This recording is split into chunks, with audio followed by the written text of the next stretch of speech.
I don't know if this will show up or not, but the lightning bugs are putting on a show.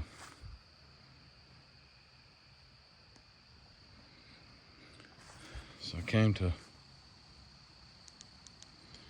check this set again.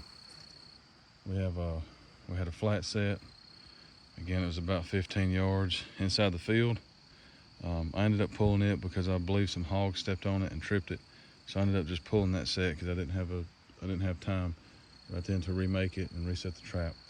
So we still have the dirt hole set, and it's been out for probably 2 weeks now, and I haven't messed with it. I've just been checking it, daily to make sure there's nothing caught in it, but I haven't been messing with it or, rebaiting it or reluring it. We had a heavy rain today, and so when I was coming in to check it before I made it down there, we have another coyote. So that makes number 9 just on this little area. He's on drag. The drag is right here. You just kind of see where, of course, he's been able to drag the brush hook with the 10 feet section of chain. He's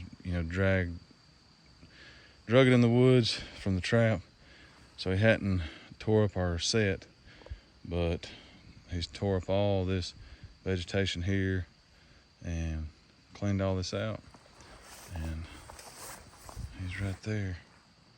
I don't know if you can see him very well.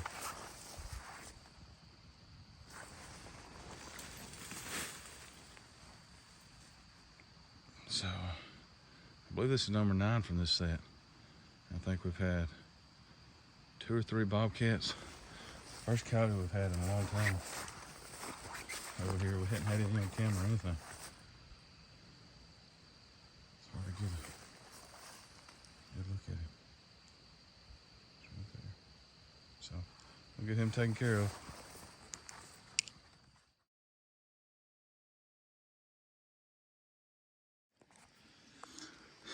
I've mentioned before, but I use the orange flagging tape. I just tie it on the drag. It doesn't have to be anything great.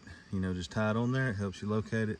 Once the coyote's caught, and takes, this is the brush drag. All it does is get hung up on brush when they run out of the field. So then you have a 10-foot section of chain. And this here is the Duke. It's the Duke 550. You see it's a full pad catch here. So it caught solid, and that metal's not sharp. It's not sharp. This is how, my understanding, how game and fish relocate animals, so they can catch them and relocate them. And so the metal's not sharp. They can take off running once you release them. And I've caught some of our pet dogs in these, and they're fine. As soon as you release them, they're fine. They're walking and running and doing their thing. So this essentially holds the animal there, until you get there. My experience with the Duke 550s, in my opinion, they're a really good trap. They do tend to, I call these the ears. I don't know if that's the correct term for it, but the ears, they tend to warp a little bit more than the MB 550s I use. I don't know if it's quality materials or what, but still a really good trap. You can see there's no blood at all, nothing. Just a full pad catch. Duke always donates traps to the Alabama Game and Fish, the Game and Fish department, when they put on their trapping classes. So try to support Duke as well. So let's see how much this coyote weighs.